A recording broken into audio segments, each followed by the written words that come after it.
Hello beer troopers and welcome to another beer review with me, Peter, the Master of Puppets. Today, checking out some more beer that I picked up on Beer Dome. So thanks a ton to Beer Dome for the beer. One I picked up on Beer Dome, one I picked up myself when I was recently in Germany, in Hamburg, hosting a tap takeover at Beyond Beer Shop. So we're trying some beer from Germany. We're trying some beer from Sudden Death in Lübeck.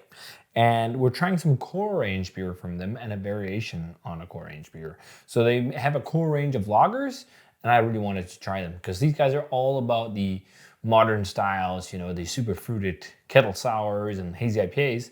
So I thought it'd be fun to check something out like this. I already had their Märzen brewed with pretzels last year for the Oktoberfest season. That was really good. So I'm hoping that these will be nice as well. So we're trying their Lübecker Pilsener Vollbier. It's a Vollbier because of the ABV or something like that.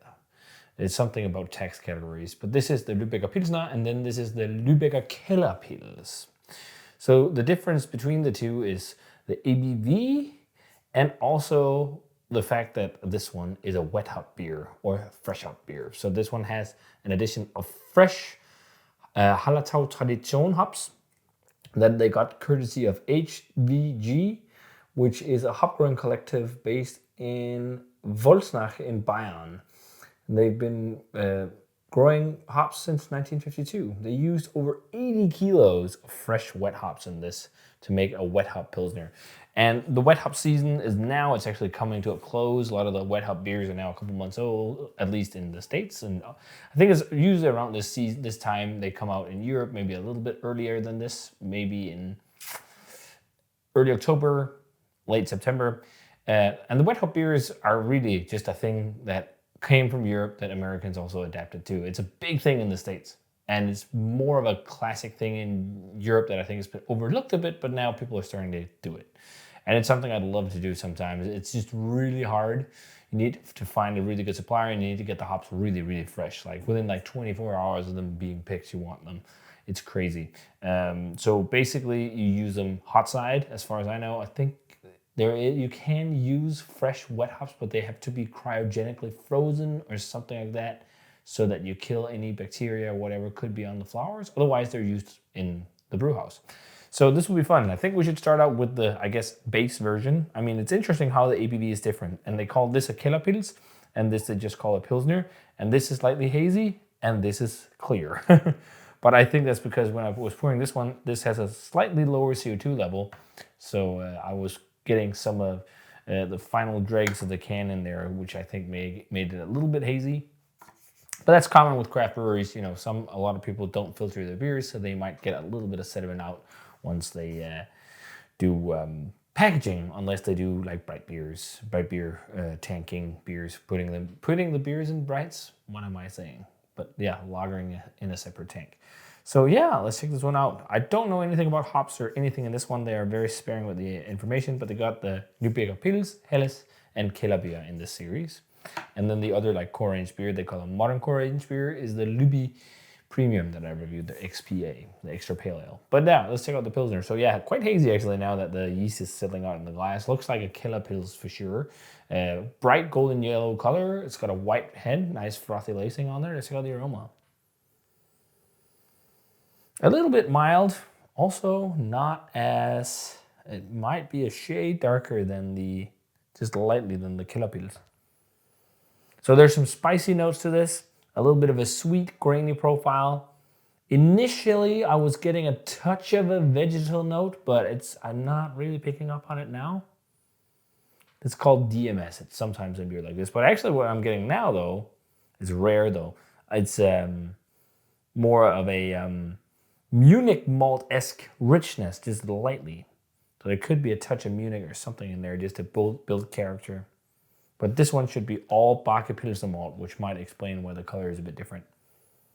And I know they had an old canning line that was not that great. Now they have a new one, so they're getting better result with their canned beers. Because apparently some older cans from Sudden Death was sometimes oxidized and stuff. But yeah, I mean, it smells pretty decent. Let's try it. Cheers. Thanks to Beer Dome for the beer.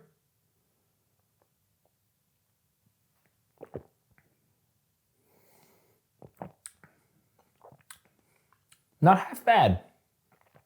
It doesn't taste as refined as a lot of like classic German lagers. It feels almost like a little bit dirty. Like it could be the yeast going in there, but it's spicy. It's got an interesting, almost like phenolic note, like a sharp spice that seems more phenolic than hoppy. And I don't think it's super vegetal or anything now, as I talked about on the aroma.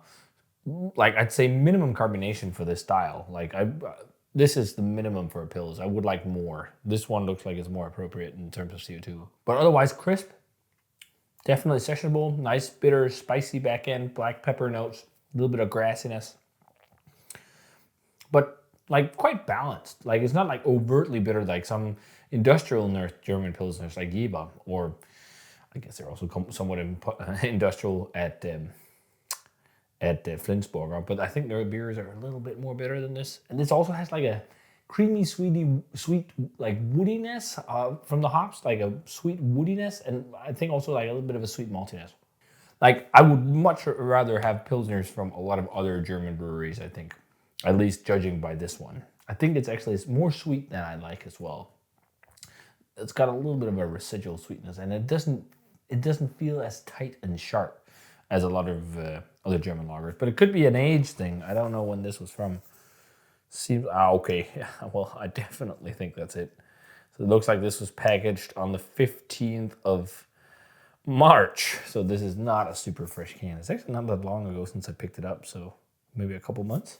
But anyhow, that explains a lot why it's not feeling super sippy. But this is really fresh. This was packaged on the 10th. Oh, no, the 9th of October. So it's only a couple weeks old, which is awesome for a wet hop beer. So a little bit stronger, and then Hallertau Tradition and Pils from Weiermann.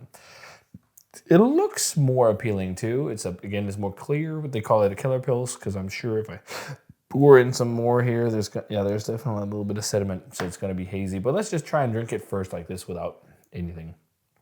Very nice streaming carbonation, bright yellow, white head. Almost looks like the super crazy pale yellow colors of Modern West Coast IPAs, because they also have a bit of haze like this one. Let's take out the aroma on this one. Oh, that smells much better.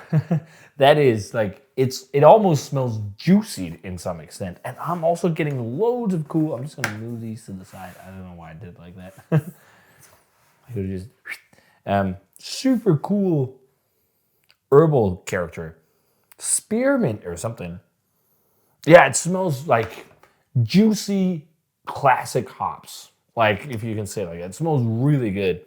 There's some sippy, like, crisp maltiness to it, like just crackery, nice light Pilsner malt. It doesn't have the same slightly rich feeling as that one had. Maybe it's not even Munich. It could also be like sweetness of Kellerpils. Well, you need to add a lot to really notice it, I guess. This smells really nice. Floral too, peppery, grassy, but it has a really cool, like almost spearminty note to me. Also woodsy, almost like a little bit of what's it called when it's just rained?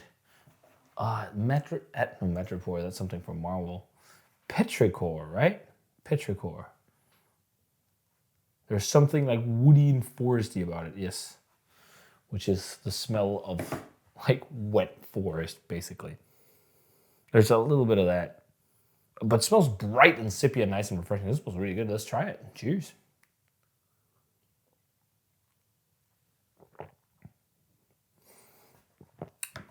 It slays the regular version. Completely obliterates it. Holy shit, what a difference. It's so much more tight, it's so much more clean, it's so much more sharp. Like, that's what you want in lagers, like tight, clean, sharp beer. That's super drinkable, super refreshing, drying, bitter. The bitter is really well balanced. It's not like crazy over the top. Like, I wouldn't mind more bitterness than this, but this is really nice. Very potent hop character, very like almost juicy. This almost feels like you did a modern West Coast IPA with German hops or something like that. Like, it has that vibrant, juicy hop characteristic you get from cool modern hops, but it's Hallertau Tradition wet or fresh in loads of amounts. That's the big difference here. The higher CO2 level, more crisp, more clean, just crackery. This one, there's not anything else really that has some richness. Sometimes that can be really nice, but this is really good. What a different beast. Also lemony, really nice lemony characteristics, spicy, floral, a little bit of a lavender kind of thing going on the back end. And I talked about these herbs, like spearmint. I think that's maybe more a little bit on the nose. There's definitely some spice on the palate. And that petrichor woody thing fades in favor of a lot of like citrus and floral flavors. There's a touch of it on the end with the bitterness, but it's super light. This is like really a Pilsner all about hops, really hop focused. Like Pilsners are best when they're all about hops, because originally that's what the style's about. Like Pilsners are supposed to be refreshing, hoppy lagers. And some are more balanced and easy on the hop profile than others, but they should be more hop focused than, like, say, your Helles, for example, and whatnot. And this is just dialing it up more, which is like really nice. Really balanced bitterness, really nice dryness. This is a great Pilsner. Like if this can here, so this is from March, and we're in October now, towards the end of October. It's crazy, I feel like this month just began. So that's month 10. So this is 7 months old, this can, and this is like 2 weeks or something like that. Like, is it the 24th? Yeah, it's exactly 2 weeks, this can. Whew. Freshness is key in beer. I can't stress it enough. You need to drink your beer as fresh. The only stuff you need to age is fucking wild beer and the odd stout and barley wine if they're too rough around the edges. Maybe an 80 actually for this. I'd be happy to drink it again. I'd love to drink it fresher, but as it is at the state here in the can, an 80. But also bear in mind the age of this one. Like, and it's, you know, that's probably a big part of it. But this is fucking great. I would drink this, like, I would drink loads of this. I'm getting more of that spearmint character now. Really great. I mean, I almost drank this whole can in this review. That was not the plan.